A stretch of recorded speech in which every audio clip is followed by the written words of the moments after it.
Some books don't just entertain, they become lifelines.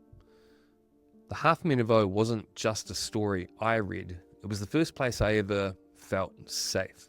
A world where good stood its ground, where courage mattered. Maurice Gee gave me that world, right when I needed it most.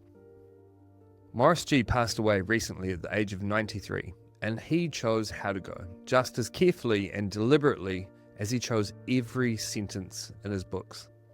He wrote for both adults and children and never dumbed anything down, because he believed that stories should challenge us, not just comfort us.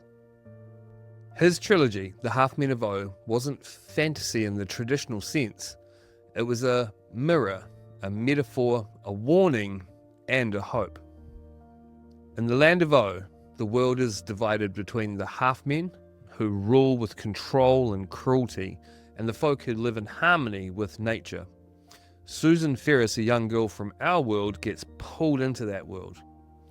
And through her, we learn that power doesn't make you strong. Choice does. When I first read it, I wasn't just a kid looking for adventure. I was a boy who'd just come out of a state-run orphanage, trying to make sense of a world that hadn't made much sense so far. And these books, they became my solitude, my recovery, my escape. But more than that, they showed me that good can fight back, that your voice can make a difference, that even in dark places, you can choose light.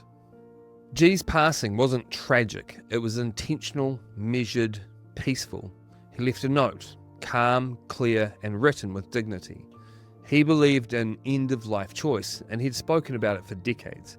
He died the same way that he lived, with conviction and without fear.